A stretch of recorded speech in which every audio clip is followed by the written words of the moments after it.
Hello, everybody. Welcome to Zone Defense. Be sure to follow us on Spotify at Zone Defense Podcast, on Twitter at Zone Defense Pod, and subscribe to our YouTube channel at Zone Defense Podcast. And be sure to ring that bell to get post notifications. Also, hit that like button and drop a comment down below and let us know on your thoughts on today's topic. Today, Chris and I are diving into part 2 of our NBA preview, breaking down the Central Division. How's it going, Chris? It's good. I really enjoyed our first, and it's been a while since we've done the NBA, as you kind of stated in the beginning of our last episode. But I'm really enjoyed talking about that first one. This one not quite as interesting in the Central, but a couple of teams that I'm definitely interested to talk about. Yeah, we talked about the Atlantic Division last time. 4 teams that are clear-cut title contenders, at least playoff contenders. This one, not as interesting there. There's one clear, really good team, obviously, in the Detroit Pistons, obviously. And then the other teams are kind of just falling behind. I'm only joking, of course. But we will jump in here at the top with the actual best team in the division. That's the Milwaukee Bucks. Aside from the Clippers, probably the most disappointing team in the NBA last year. They obviously had a monster regular season, best team in the Eastern Conference, actually best team in the league, better than the Lakers, 56-17. But then when it came to the bubble, they just were not good. That the suspended play really negatively affected them, and they ended up losing pretty unceremoniously to the eventual Eastern Conference champs, the Miami Heat, in the second round of the playoffs. So not a great year for them, but still, for Milwaukee, for how bad they were just a few seasons ago, it was still pretty decent. And Giannis obviously won the MVP and the Defensive Player of the Year. So still a pretty good season all in all, even though it ended very disappointingly. But in terms of additions, they added DJ Augustine. Most notably, they added Drew Holiday in a trade, Torrey Craig, Bryn Forbes, Bobby Portis, and then they had Bogdan Bogdanovic for like an hour, and then it turned out they were tampering, and then that whole saga happened. That was pretty nuts. But in terms of subtractions, they lost Eric Bledsoe, Kyle Korver, Robin Lopez, George Hill, Wesley Matthews, and Marvin Williams. So a lot of their depth pieces. However, in terms of 3 keys to watch, I mentioned it there at the top. Drew Holiday was their most notable acquisition, maybe the most notable acquisition of the entire offseason. And Chris, do you think Drew Holiday is the missing piece to finally get the Bucks, not only in terms of winning a title, but also just getting them to the NBA Finals? Because as good as they've been these last 2 seasons, they've yet to win the Eastern Conference. What do you think? Oh, I think they're the second. I know I addressed that. I think the Nets could potentially win the NBA Finals. But I think they're my favorites to at least be the Eastern candidate, I guess, to make it. But I think the Bucks definitely have a shot. I think Drew Holiday, a significant upgrade from Eric Bledsoe. He's a very good player, a good 3-and-D player. They need a little bit more shooting. Yeah, he's definitely an upgrade in terms of shooting and offensive numbers from Bledsoe, and they're both good defenders. But I think Holiday maybe even a little bit better. I mean, I remember when he clamped up my favorite player, Damian Lillard, in the playoffs, and they swept the Blazers in unceremonious fashion. So, I mean, I think he brings a level of toughness, a little bit more even veteran presence than Bledsoe, and obviously some more talent on both sides of the ball. Definite upgrade. And I think he is the missing piece, but I still don't know if it's going to be enough. But we're going to get into that when we get into our third point or whatever. But I'll let you kind of talk about Drew Holiday before we get into number 2. He's a solid player. I feel like in a weird way, he went from being like really underrated to almost being a little bit overrated. I mean, this is a guy who he's not a superstar by any means. Sometimes I feel like he's referred to as such, but he's still a really solid player, still a significant upgrade over Eric Bledsoe. And I think it'd be a really nice of that. They have a solid big 3 there. I'm not a big Chris Middleton guy, but Giannis, Drew Holiday, Chris Middleton, that's a solid big 3. And I think it's one of the best in the East, as you mentioned. Drew Holiday brings it on both ends of the floor, offensively and defensively. He's a really good player, really good 2-way player. And I think he'll slide in there very nicely next to Giannis. And I think he'll make the Bucks a solid team. And I think I don't think that they maybe make the finals. I have a little more confidence in the team like the Nets.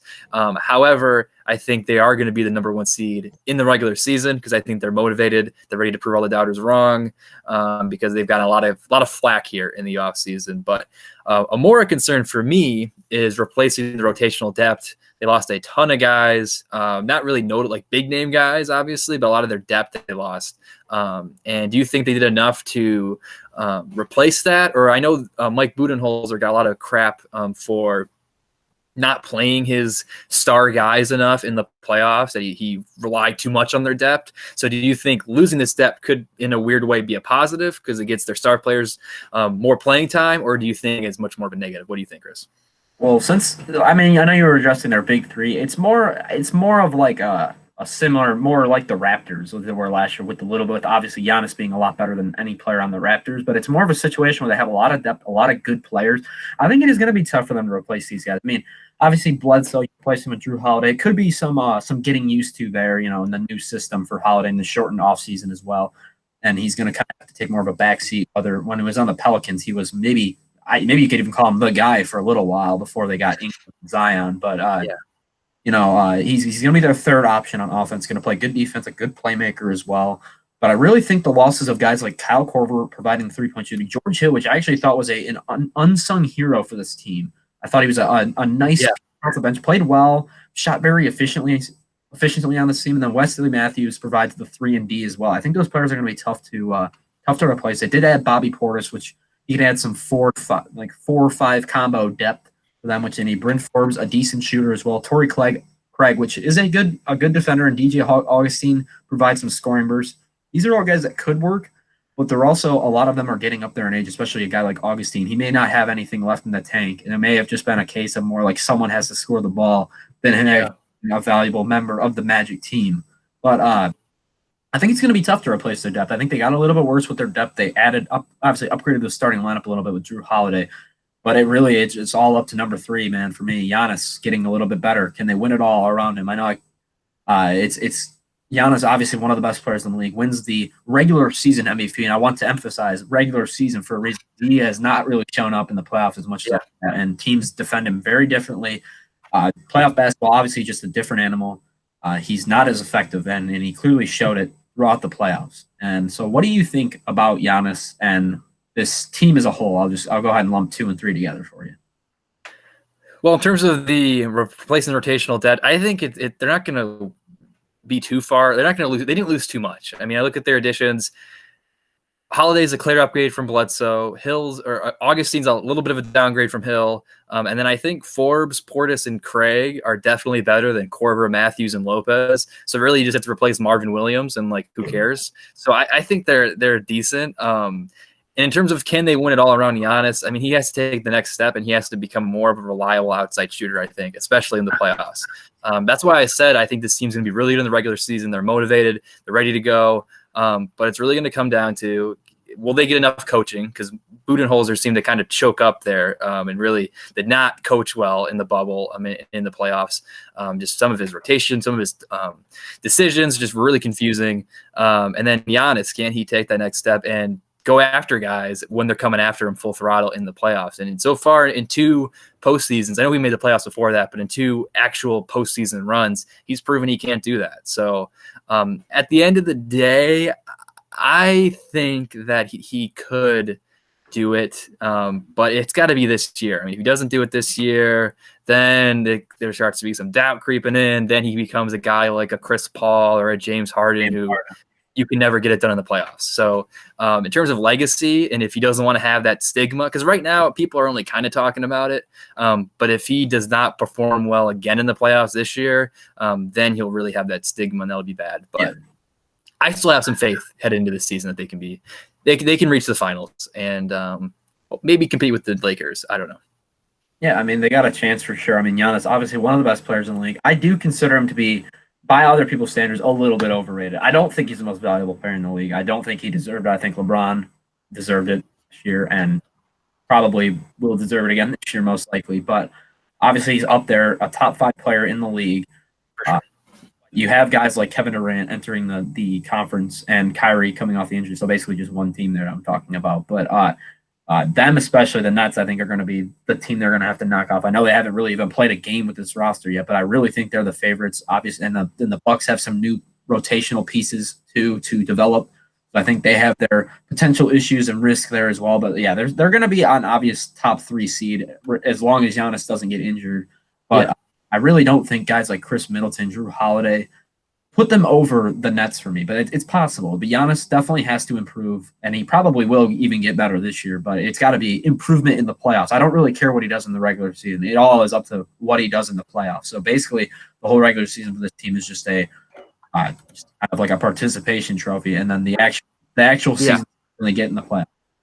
It's definitely championship. It's at least finals appearance or bust. Yes, I agree with that. Finals appearance or bust for me as well. And I mean, honestly, like Dante DiVincenzo, he could take another step. Pat Connaughton's a solid piece off the bench. Brooke Lopez is a solid starter. I like this team, and this is we mentioned when we talked about the Celtics in our previous part one of our NBA preview series. I didn't really like after I did some more research. I was like, I don't really like the Celtics as much as I thought I did. The Bucks are the exact opposite. As I'm doing some more research, talking about them more, I like them a little more, and I think I think it's really a 1A, 1B in terms of the Eastern Conference between them and the Nets. I think that's the favorite to be the Eastern Conference Finals. It's my pick to be the Eastern Conference Finals, I think, obviously. Maybe a team like the Sixers sneaks in there. I'm high on them as well, but I think the Bucks, I felt like they lost a lot more than they really did. And I think they did enough in terms of additions to make up for those losses. Because Bryn Forbes is a solid player as well. And I think it's really going to come down to Giannis taking the next step. But seems like we're both high on the Bucks. Me, maybe a little more so than you, but they're still going to be a solid team regardless. So next up, we got the team in the Indiana Pacers, and I'm going to allow you to introduce them, which not a lot to introduce. Yeah, this will most likely be one of our quickest. And I'm really not even that interested to talk about the team. I do like the Pacers, but I really don't think there's a lot to talk about with them. I think their floor and their ceiling are pretty much about the same. But additions, Cassius Stanley, a rookie, hopefully can make an impact, and they lost TJ Leaf. Wow, big deal. So big loss there. Honestly, I'm going to go back. I think their biggest loss, and I haven't even gotten to it yet, is Malcolm Brogdon. I really do. From oh no, they have him. Never mind. That was I meant to bring him up from the Bucks. My apologies on that. That was my bad. Thinking about the last one, I totally forgot to mention that he was a big deal. That why they didn't get. I think so the biggest addition that would be Malcolm Brogdon. I think his presence on the court is excellent. He's a great young leader for them, and a guy that I didn't expect to be all that amazing coming out of college from Virginia. Those players don't really seem to have that good of a ceiling, but a guy that probably should have been top 3 keys to watch this year for sure. Instead of me bringing him up as a loss, but a really talented player, a guy that I like. I think him and Oladipo are a good fit together, but that remains to be seen if Oladipo even stays on the court, which I really don't know if he can. He was really good a couple years ago, averaged over 20 a game. Last year, or this was 2 years ago before the injury, he was averaging his points per game dropped off. He was an all-star. Yeah, he was an all-star a few years ago when he actually came to Indiana. But the year after, before his devastating injury, he was only averaging about 18 a game and wasn't quite the same player. And that could have been maybe some lingering issues he was having with injuries that year, besides the massive injury he had during the season. But is he regressing? Is his health a concern? Is he going to get traded? What do you think about Oladipo? I'm very interested. That's the one point I'm very interested in with this team is what Oladipo is anymore. So I'll be honest, full transparency here. I hated him in college because I'm a big Michigan basketball fan. He played for Indiana. That was the year when Michigan was like top 5, Indiana was top 5, and I did not like him. So I'm a little biased, but some of the stuff that's coming out with him where he's talking to people during games saying, trade for me, I don't want to be here anymore, when his teammates are standing right next to him. It's like, dude, what are you doing? And I think it was like the Heat, the Raptors, and I want to say the Celtics, but it might have been a different team there in the 3rd spot. But like, what's going on here? And then he comes out and he wants to be traded one time and he doesn't want to be traded the next day. And then you go keep going back and forth. Like, dude, just make up your mind. You're just being a distraction. And I'm just tired of it. And quite frankly, I know Miles Turner was in some heavy trade rumors to the Celtics this year. Mm-hmm. I think first and foremost, you got to try and get Victor Oladipo out of here. I think you keep him. Hopefully he plays well. He stays healthy. It seemed like he was kind of getting a rhythm there a little bit towards the end of the bubble. And then you trade him because I think, as you said, he was an all-star. I'm starting to believe more and more that season might have just been an anomaly because with the Magic and with the Thunder, he was a solid player, but nothing spectacular. And then he had that year where he was amazing, all NBA. And then after that, he really hasn't reached that level again. Injuries came into play, but it also just seems kind of like an attitude thing as well. And I think it's time that he just leaves Indiana. They trade him. Maybe they do a package with Turner and Oladipo for something big, because Turner and Sabonis also don't really fit too well together. We'll talk about that here in a second. But that's at least how I feel on the Oladipo things. I think he's just kind of being a joke about this. And I think for Indiana's sake, I think it's best if they just kind of move on and eliminate the off the court distractions, because this is a team that doesn't have a ton of talent and they pride themselves on continuity, chemistry, hard work, all that stuff. And Oladipo's drama, this whole fiasco, is only going to detriment that. And it's going to maybe lead them not to the playoffs, but we'll talk about that here in a second. Yeah, I mean, with Oladipo, he's still obviously a quality NBA player and a guy that is at least in the star conversation. I would definitely not call him a superstar, but he's definitely at least, I would consider him a star still. If he can come back to being 90% of what he was a couple years ago, I think he's still a star player. But yeah, I agree. This was a player I really liked. I really liked when he came to Indiana. Awesome that first year. He was actually really good for them. One of the most improved players in the league. But since then, it has been just not worth the headache. I mean, he had the injury. That's not his fault. Obviously, it was a really devastating injury. Yeah. And it took him a super long time to come back. But since then, it's been all about me, all about I. When this is a team that is not about – I mean, they have guys like Sabonis, which, like you said, we're going to talk about him clearly because he's a great player. But him and Brogdon, I really like those two. Turner, I think he's a quality player, but like you said, not a great fit with Sabonis. And then Oladipo seems like really the odd man out here. But I do agree. I was going to mention that maybe you could either trade both Turner and Oladipo for some younger pieces, or maybe package them together for a better player, which I'm not sure who that would be, but it could be an interesting thought. James Harden? Potentially. I was actually thinking about bringing up. That'd be nice. I don't think he'd want to go to Indiana, but I mean, I think that'd be nice. I think that would actually be a really good fit for him, though, with Brogdon, not a super ball dominant point guard, but a great player, a great defender, can shoot the three ball. I really Warren, Sabonis, more underrated players, and then Sabonis as well. I think a lot of the guys on this team are underrated. So, and like you said, they thrive on continuity. I don't think what Oladipo is doing is benefiting that. He's a good player, but not worth the headache that he's given this team. And further hindering a guy like Sabonis. I know he didn't play in the bubble, was out for the end of the year, but I'm really excited to watch him come back. I'm kind of getting into point number 2 here. I think both him and Turner's a good player, still young, a great shot blocker, a good three-point shooter, but not the best rebounder in the world. I think Sabonis really takes that role. It's surprising because Turner's a really good shot blocker, but he doesn't get a ton of rebounds. It's kind of weird for a center. Yeah. Sabonis is just all over the place, man, and I really like his game. I think he's turning into a star and could end up being a borderline superstar one day, but I think he's an all-star last year. People forget about that. And also Brogdon was almost an all-star last year, too.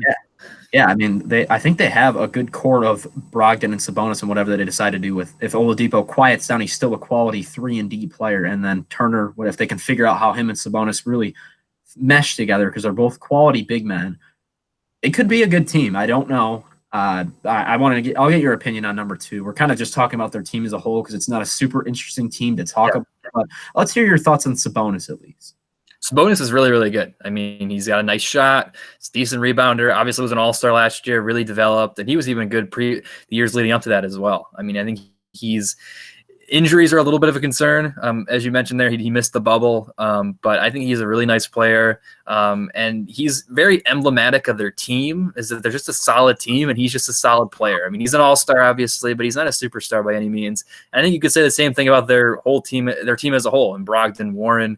I like Miles Turner. I think he's a solid player, but he does kind of need to develop and take that next step. It seems like he's always a year away from being a year away, and I feel like you see that potential that he could be a star, a big time top 10 center, but then he never just can keep that consistency up. And I'm 100% for that. The trade though that we mentioned, where you trade Turner and Oladipo, maybe get a star in here and take over there. And I think the Pacers could maybe catapult their way into the Eastern Conference title contention, I guess. But we'll jump into point number 3 here. As they stand today, I think they're more pretenders. Me too. That's just my personal belief. I feel like a lot of people are like forcing the Pacers into Eastern Conference title contention, but I just don't see it. They're a solid team, just a really bunch of solid. They're like a slightly worse version of the Raptors, I feel like. Yeah, they have like Sabonis, Turner, Warren, Brogdon. They got the Holiday brothers. They got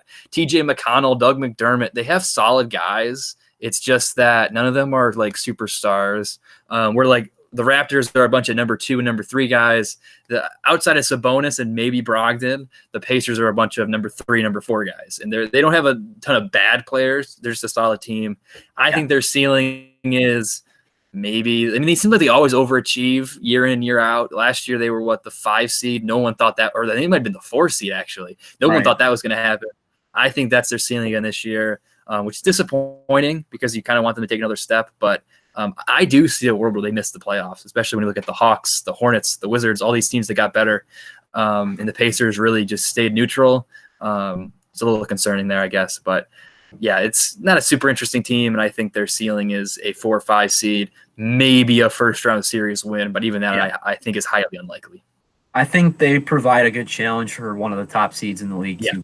I think they're going to be a tough team to eliminate. There's no doubt about it. I know they kind of went without a whisper last year against the Heat. But they did hang tough in those series. It wasn't an easy sweep for the Heat at all by any stretch of the imagination. They played it really tough. This is a gritty team. Like you said, they always overachieve. I think they could end up sneaking into the 4th seed potentially. I think they are going to make the playoffs. I don't think unless they fully commit to a rebuild, trade both Oladipo and Turner for future assets instead of a star, like we do think maybe they could go after a star instead, then yes, I could see them missing the playoffs. With their current roster, I think there's no chance. I think they are a locked-in playoff team, but I think they could be even the 8 seed potentially. I think probably more realistically 4 through 7. No chance at a top 3 seed for me. I don't think they have any chance unless, again, they make a big move. But yeah, I tend to agree. They're more pretenders than contenders.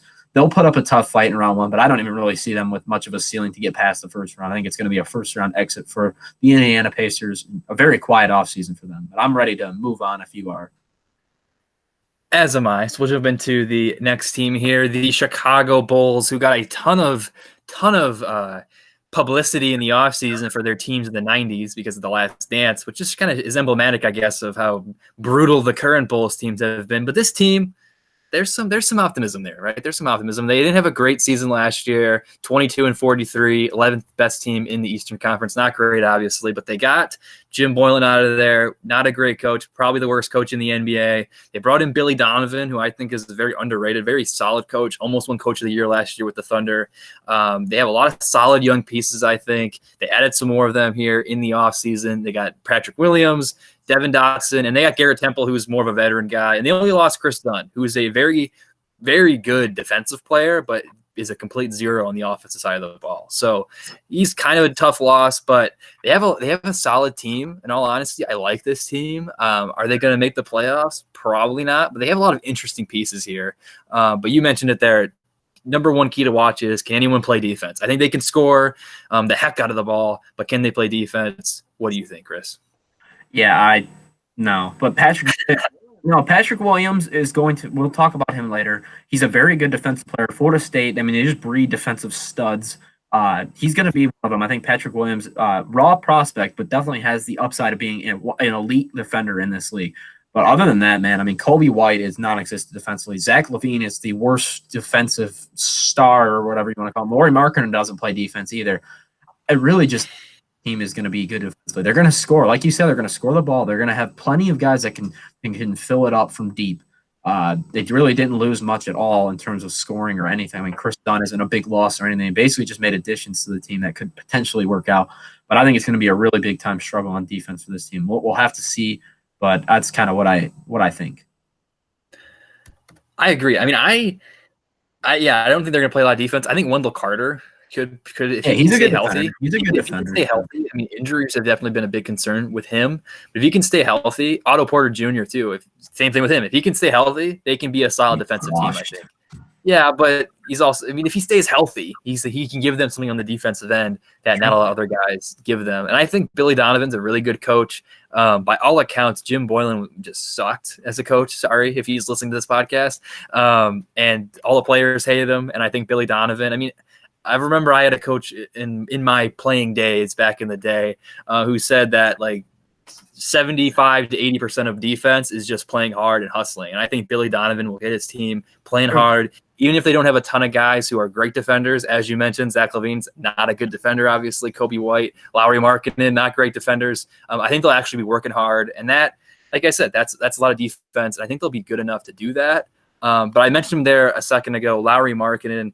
This is a guy who looked really good his first year in the league, then took a significant step back last year. He seems like the modern big man, has a nice jump shot, 7 feet tall, and he can be. It seemed like he was going to be a nice piece, a cornerstone of this Bulls team. And he took a huge step back last year, but I've drafted him, I think, in every fantasy basketball team I have, except I think the one league we're in, Chris. I have him. Yeah, in the one, yeah. I think he's a really good player. I think he's going to have a really big season this year. I think Billy Donovan's going to unlock him. And I think even though he's not great defensively, I think he's going to put up huge offensive numbers. But what do you think, Chris? Yeah, I could see Markkanen jumping up to a 20 points per game score. I mean, yeah, like you said, rookie year, awesome. Last year fell off a little bit, but still good. Obviously, he's one of the unicorns in the league. A guy that stretches to about 7 feet tall and can absolutely splash a three ball. I mean, those are rare in this day. I mean, he's like an off-brand, or not even off-brand, a young version of Kristaps Porzingis potentially if he improves. I mean, I think that's within the realm of his possibility. I think his game is fairly similar to Porzingis's at least. Yeah. Maybe obviously not as refined, not as good, but he could get there one day. I think he's a talented player, a guy that's hard to defend, can score from any level of the floor, a great shooter, and I think he fits well. I mean, like you said, this team probably not going to be good defensively. If he can make some strides on defense, which I expect him to, I expect him to make improvements minorly on the defensive side while improving a lot offensively. I think he could potentially be considered a star when we talk about the Bulls next year. I think he's a good player for sure, and is a potential dark horse all-star candidate this year. A guy that probably won't get talked about a lot, but may end up sneaking into the all-star game. Yeah, kind of like Sabonis did last year. Yeah, yeah, 100%. I could see him making a similar jump to Sabonis did, because he was obviously a good player, but really took the next step. I think Markkanen could be that this year, especially with the improved head coach. Obviously, Billy Donovan, a good head coach in my opinion, and obviously a massive upgrade. Yeah, I agree. And I think along with his development, I think Kobe White, Patrick Williams, we already kind of talked about them earlier. But I think Williams, he's probably going to come off the bench here to start the season, but I think he's going to be a really nice energy guy. I thought they reached on him. There was talk about the Pistons getting him at number 7 and the Bulls took him at 4. I thought there were better prospects on the board. However, he's still a solid player. And Kobe White, down the stretch, I think if you talk about a player who the shutdown affected the most, it probably had to be him. He was lighting it up there. He was going off, and he could have made a late push towards Rookie of the Year contention there if we would have continued playing the season as normal. Unfortunately, obviously got cut short, but I think he's not a great defender, but I think this was a big name prospect coming out of college. It was nowhere to be seen the first majority of the season last year, but then really found his stride, and I think Billy Donovan will unlock him. I think Zach LaVine will still be good. I like this team. I know it might be bad to say, but I like this team. Yeah, this compared to the Knicks, maybe they won't win a ton more games than the Knicks, but they're going to be very fun to watch. I think Patrick Williams is a quality defender. I think he will be good his rookie year. I think he's going to make an impact. And I 100% agree with you about Kobe White. This is one of my favorite prospects coming in last year in a draft class that had a lot of talent up top, but he was one of my the best of the rest after the big 3. He was honestly probably would have been my 4th prospect. I really like Kobe White. I actually do think he's better than RJ Barrett even too. I think his game translates well. He's super fast, which is awesome. I like those fast guards that can, hit the floor. Their tempo is going to be insane with him and Zach LaVine running the floor. I really like Kobe White, and I believe you have him in our Dynasty Basketball League, don't you? And I'd very much like to trade for him. We will talk about that at some point. I do like him a lot, and I need a shooting guard or a point guard. So, a guy that I'm interested in his talent. I think he can definitely take strides this year, and he's already been showing out in the preseason. I know it's just preseason basketball. Who really cares about that? But in a season with the shortened off season, there was a long off season for a team like the Bulls, a shorter for the playoff teams. It was interesting to see what a guy like Kobe White would be this year, and he looks like the real deal. Looks like a starting caliber point guard in this league. Yeah, and we're gonna conclude our Bulls talk here. But real quick, I just wanted to mention how I think the Bulls, they're going to be in that 7-10 play-in tournament. I think they have a really good shot at making it. You look at, I think they're right there. I think the Pacers are the clear-cut number 7 team. But then I think they're right there in that group with the Magic, the Wizards, the Hornets, the Hawks. I'm going to say the Pistons, but that's just because I'm a homer. They're not going to play a lot of defense, but I think they could legitimately. It's not saying a whole lot, just making it to the play-in tournament, because I think they would eventually lose in the play-in tournament. But I think they have a really good shot at being a 9 or 10 seed. Yeah. and maybe putting some fear in a team like Indiana or maybe Orlando, who would probably get those 7 and 8 seeds eventually. But yeah, I think classifying in the tier of like a dark horse playoff team is perfect for a team like that. A lot better than the Knicks for me. I think that's and a lot better than the two teams we're about to talk about, in my opinion, as well. I'm excited to see what they can do together. A fun team, and I'm definitely gonna hear some Bulls basketball this year. I'm gonna get the what is it, the NBA TV or whatever package, NBA League Pass, yeah. I'm gonna buy that this year, and this is gonna be a team I'm definitely gonna tune into when they play against these competitive teams. I want to see how they do. Yeah, it's going to be a lot of scoring, a lot of fun, not a lot of defense, but good coaching, good offense. Not like a superstar, but Zach LaVine's a solid player, almost made the All-Star team last year. They're definitely going to be entertaining to watch. But now we're going to jump into their rival, my favorite team, your favorite team, everyone's favorite team, the Detroit Pistons, gaining some steam here after the preseason. They got some national attention saying that Pistons might not be that bad.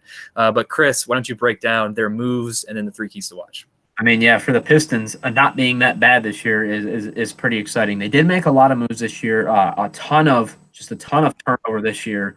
They added 3 rookies in the first round, which was incredible. They were just so busy on draft night and throughout the free agency period. But Sadiq Bey, Isaiah Stewart, Killian Hayes, the big 3 rookies on this team. I like all 3 of them at some point. I think they're gonna take some time to develop, but I think these are 3 impact players for this roster, and I like all 3. Jeremy Grant.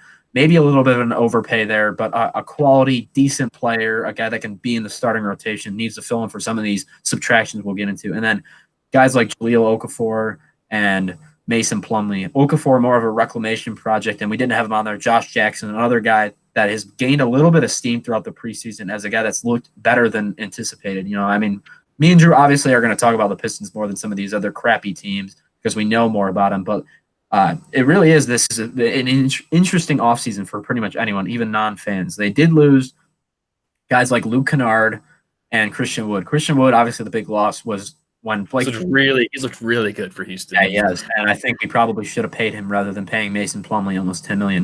We could have paid up a little bit more for a guy like Christian Wood, and he could have been a guy to build on. And maybe would make me a little more optimistic about them being a potential playoff team this year. Without him, I think it's going to be tough. Luke Kennard, a good shooter. He's going to make he's going to be good in LA. Tony Snell, Don Maker, Langston Galloway, Bruce Brown, just kind of guys that were depth pieces, but they got the young guys, so I'm fine with all of those guys being gone. Doesn't really matter. Key number 1 is super clear. It's super obvious. We got to develop youth here. I mean, you have the big 3 draft picks, and Sadiq Bey, I like him a lot. Stewart, the center, a talented scorer, a guy that could be a contributor as well, and Killian Hayes, which is their top selection in the draft, a guy that a point guard has shown flashes in the preseason so far, but a guy, I mean, I think he's going to play very inconsistently this year.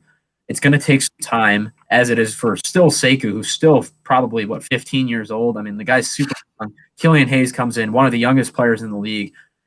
This team is super young, and it is gonna be a fun team to watch. Similar to the Bulls, I think this team is gonna be fun to see who actually steps up. The Bulls do have more of a clarity as to who their starting lineup is and what. I think it's really gonna be a developmental process throughout the year. I think the veterans like Plumlee will start to begin the year, but you could see a guy like Stewart or even Okafor, maybe if he steps up, could fill into that role. And Jeremy Grant, same thing with him. I mean, I think he's a better player than Plumlee. Clearly, he's a solid piece, gonna average 15 a game and provide some good defense. But you could see guys like Bey sneak into the lineup over him for sure, and it could definitely end up being that way. It would be nice if it's that way because that means our rookies are playing well. But what do you think? Which rookie are you most excited for, and how long do you think it's going to take for these rookies to really step into their own? I mean, I'm glad you said there how the Bulls and the Pistons are very similar because I do agree. I mean, you look at some of these really brutal teams like the Cavs, like the Knicks. I'm not going to watch any of their games. The Pistons, though, they're entertaining. And the Pistons were in that grouping with the Cavs and the Knicks for the last, 5 years. Now they're entertaining. I mean, they got a lot of interesting guys. I think the obvious rookie that you got to be excited for is Killian Hayes. What I've liked in the preseason, it seems like he's definitely improved from game to game. You can tell he's getting a little more comfortable, even if it doesn't show up on the stat sheet, at least based on my viewing of his game. He seems like he's a really smooth player, plays well on defense. He's really big for a point guard, which I really like. Reminds me kind of like maybe a Magic Johnson gas. I don't know, but maybe that's I'm going to go Malcolm Brogdon or something like that. Yeah. I was just kidding. Malcolm Brogdon's more an accurate comparison, I think. But I think he's going to be a really good player. This was a guy who I think had a lot of hype prior to last year as being a top selection. And he lost a little bit of that luster, but there were still some guys, experts I read out there who still really liked him and thought maybe he was the best prospect in the draft. So I thought I was kind of with you. I thought that maybe they should go get a guy like Obi Toppin or Denny Avdija. I like him a little bit more, but I think Killian Hayes could be really good. And he's the obvious guy I'm most looking forward to watching. Sadiq Bey also, he's looked really good in the preseason. Good shot. Good player. Isaiah Stewart's a great energy guy, and Josh Jackson too. I think he could be like part of the future, in my opinion. Former top 5 pick from the area. I think he could be really good, and I think I think you asked me what the time frame of when these guys can contribute. I can see it happening this year. I mean, look, last year, John Morant almost carried the team to the playoffs. I mean, it doesn't take as long as it used to for these rookies to step in, and I think that they have a really good shot here this year. I mean, when you have so many tickets to the lottery, it's definitely a decent possibility that one of these guys hits, and I think all these guys are going to make an impact this year. It's just whether or not they make enough of an impact for this team to at least get into that play-in tournament. It's going to be interesting to see. But I agree, a guy like Josh Jackson, a guy like Jahlil Okafor, I'm weirdly infatuated with reclamation projects. Me too. 5 picks, guys that maybe didn't. Blake Griffin, Derrick Rose. We're just a team of reclamation projects. Those guys are Pistons are winning the title this year, but you can bank on it. Anyway, sorry. Bold prediction, a little bit bolder than my Nets pick. I like it. You heard it here first. Pistons guaranteed to make the finals. But yeah, kind of what I was saying is like guys like Okafor, Jackson. I like those guys because maybe they were in a bad fit. Maybe they got replaced. Certain guys like that. Reclamation projects, I'm very interested in, and I like that a team like the Pistons are going after them. Kind of builds on their young core. One of the younger teams, I believe, their average age, their rotation is about 24 years old. I mean, you got Blake Griffin and Derrick Rose, a little bit older, obviously, and our clear vets that will step up. Is there anyone else that you could see stepping up out of their veterans? Jeremy Grant. I mean, like he looked brutal the first preseason game, but then I saw a stat. I think he's hitting like 40 to 50% in their other 3 preseason or across the entire preseason, and that's accounting for his 0 for 5 3-point outing in his opening preseason game. So he's been just shooting the lights out of the ball. I don't think he's hit iron since that opening game. And he said he wanted to come to Detroit because he was promised an increased workload. And I think he could step up and he could be a solid player. I don't love Mason Plumlee. I think he's just a solid bench center. I don't know why we paid him that much money, but he's a solid guy off the bench. And I'm intrigued by our starting lineup. I mean, you got Blake, you got Grant, maybe Josh Jackson sneaks in there, Killian Hayes, Derrick Rose off the bench, Sadiq Bey. They just got a lot of guys that I'm just interested in watching. It's a lot better than the Reggie Jackson, Andre Drummond teams of years past. And I think Jeremy Grant, along with Blake, who's looked really good, and we can kind of combine here 2 and 3. He's looked really good in the preseason. Seems very motivated. He's just ready to. He seems like he wants to win and prove all his doubters wrong. And I think he definitely can regain his All NBA form he was at in 2018, 2019, and maybe lead this team to the playoffs. But I guess why don't you go and answer keys 2 and 3 there? Yeah, for the vets, I basically agree. While I say Jeremy Grant is an overpay, he could prove us wrong for sure. I mean, it's a guy that was kind of masked his talent in the Nuggets organization with more exciting prospects, but a guy that's always been a steady contributor wherever he goes. I mean, he used to play on the Thunder. He was a good player with them as well, went under the radar, a good depth piece. He is going to have a more prominent role here, of course, and could step up for sure. I could absolutely see it. But I do want to touch on Blake Griffin because I'm getting a little bit more, even I know I was kind of excited to talk about the Pistons just because, and I got the hat on and everything. Big time fan over here. You even got a jersey in the background too. I know more somewhere. But the Pistons really, you have kind of gotten me a little bit more excited to go into this season. I know they've looked good in the preseason. After the Lions, this is not an NFL podcast, but the Lions went 4-0 and then 0-16 in the regular season after the 4-0 start in the preseason. You can't really take much out of preseason games, but they have looked good. But the East has a lot of moving parts, a lot of teams. I mean, obviously, I'm not comparing them to the Nets, but they're a team that is fully rebuilding. A lot of other teams that are retooling. The Bulls retooling. The Knicks suck. A lot of teams that I see them jumping over. Even a team like the Wizards as well. You never know how Russ and Beal are going to fit or whatever. So teams that I could see realistically the Pistons making it over. I think they are in a similar sense to I think in a similar tier to the Bulls. I think a team that could has an outside shot at making the playoffs, will probably be in the play-in tournament as long as a guy like Blake Griffin regains his form, which I think he will. He's been playing good in the preseason. It's just all about, I think he may go through a few minor injuries and maybe a major one, hopefully not throughout the series, like throughout the year, because it's been a major problem with him. But he's more skilled now. He doesn't rely on his athleticism quite as much as he used to. So I think there's a chance if he's fully healthy throughout the season, playing well, playing at an all-star level, this is a team that could make the playoffs. And it's interesting to say, I didn't really think I was going to go in being very optimistic on their playoff chances, but I think they have a chance. Yeah, I 100% agree. I like how you said that they're in the same tier as the Bulls, because I agree, because they're clearly better than the Knicks and the Cavs.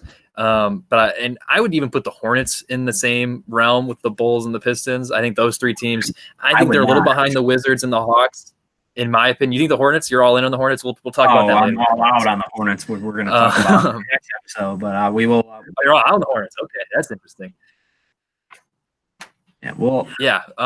So I think the Pistons, though, they'll be right there in the playoff hunt, as long as they don't trade Blake or D Rose, or Blake or D Rose don't get hurt. Because if they get hurt, they're an extremely young team. They'll lose that leadership. They'll lose that veteran presence. That might really suck, but I got to tell you, man, you hear these Blake interviews, he just seems so locked in, so motivated, so happy to be here, so ready to go.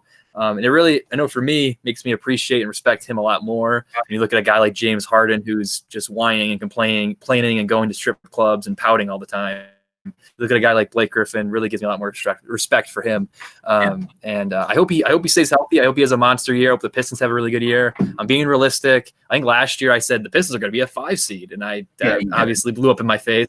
But I think they can be reasonably, I think they could easily be a 7, 8, 9, 10 seed for sure. Yeah, I agree. I agree with that. I think you have this is a team, I know you said I've talked you in a couple different teams being a little more optimistic. This is a team I'm a little bit more, even though I'm from Detroit, I wasn't super optimistic. I was like, oh yeah, this is a top 5 lottery team, but they're not that. They probably will have a lottery pick, but it's not a shoo-in. Yeah, they probably will. And I honestly, we don't even talk about baseball, period, on this podcast, but I could see them being like the Tigers from last year, where they are not great, but they're at least entertaining, maybe making some playoff noise, and then end up with a top 10 pick, which is probably going to be really good for their long-term outlook for sure. But what just happened here? Okay. Now we're talking about the Cavs. For some reason, the whole thing just glitched out and went back to the top thing, so we got to run through all the teams again. But final team here is the Cleveland Cavaliers. It's them and the Knicks for me, as I just said, as the bar none least interesting teams probably in the entire NBA. Nothing about this team excites me. But in terms of additions, they added JaVale McGee, Isaac Okoro, who a lot of people are really high on. Damian Dotson and Thon Maker, former Detroit Piston legend Thon Maker, of course. And subtractions, they lost Tristan Thompson, Ante Zizic, who I believe they acquired in the Isaiah Thomas trade years ago, and Alfonso McKinney, and then Jordan Bell. But in terms of 3 keys to watch, what pick will they get in the lottery? I mean, that's basically how I let it off. This is not an interesting team. I think they are going to, without a doubt, I think they're going to be a top 3 have a top 3 pick in next year's draft, which is going to be really good. I do have some hope for Isaac Okoro and some of their other guys who we'll touch on here a little bit later. But do you share that sentiment with me? Do you think this is one of the worst teams in the league? Yeah, this is one of the least interesting and worst teams. That might be the worst team in the league, man. I just don't think this team has much talent at all. I mean, I think they're Isaac Okoro. Yeah, we'll see with him. He's still a young rookie, so I guess we'll see on him. But he's kind of like Patrick Williams, or he doesn't interest me as much as some of the other rookies. Yeah. Like a guy like Top and a guy like Hayes. But I guess we can. I'm pretty much ready to stop talking about them, but we can talk about their former All-Stars, Kevin Love and Andre Drummond. I mean, Drummond, thank you so much for taking him off our hands. We really appreciate it here in Detroit. No one really wanted him here. He gives about 50% of games. Kevin Love is 77 years old. He's a really good player on a bad team in the Timberwolves. It's just a case of someone's got to score the ball. And honestly, I kind of think similarly to Colin Sexton. Somebody's got to score the ball. I mean, he's a decent player, but not a guy that I think is anything close to a superstar. I don't even think he's an above-average point guard. I think he's just a low-level starter. He can score, but he's not a good defender. He's not really even that great of a playmaker. There really just isn't any interest on this team. And I'm sorry to say, if there's any Cavs fans here, it feels like an eon ago when LeBron was leading rings, him and Kyrie together leading rings, with Kevin Love as well being a solid contributor. But it's just it's the environment is just so much different now. Yeah, I mean, they have some young guys. You mentioned it, Colin Sexton, who I still have some hope for. Isaac Okoro, I thought they reached on him personally, but I still think he could be a solid player for their future. Darius Garland's interesting. Didn't do a whole lot last year, but he's a guy. Kevin Porter Jr., same thing. But that's really it. I mean, Dante Exum, I completely forgot Dante Exum was on their team. They have like some weird reclamation projects, and Dante Exum, Thon Maker, JaVale McGee, I guess, provides the veteran leadership. Seti Osman, I guess, isn't a terrible player, I guess. They got Matthew Dellavedova back. There's just nothing good on this team, man. There's just nothing interesting. I mean, at least the Knicks have like some guys. I mean, at least I'm interested in Obi Toppin with them and then to see if RJ, they had an interesting pick from last year. I really don't think they even had a super interesting draft pick last season, at least in the Cavs. So I mean, if you're ready to, I'm honestly ready to stop talking about them, to be honest. I think they're a shoo-in for a top 3 lotto odds. Yeah. They might get screwed in the draft, or they could get the first pick and get Cade Cunningham, which would really make them interesting going into next year. But it's pretty much impossible to hypothesize what pick they're going to get. So it's going to be a high. They've had ridiculous luck in the draft lottery in the past, obviously getting LeBron, Kyrie, Anthony Bennett, which, I mean, they still got the first overall pick, and then Andrew Wiggins too, which they then traded for Kevin Love. And he was obviously, I know he's a shell of himself now, but he was an all-star with them. He helped them win a championship. Really, the only interesting to see with the Cavs this season is the development of the guys you mentioned before, and if they do trade Kevin Love or Andre Drummond, because unless Colin Sexton becomes the next Ja Morant, which I doubt, I think he's just going to be a solid point guard and like the second or third best player on a good team. That's like his ceiling, in my opinion.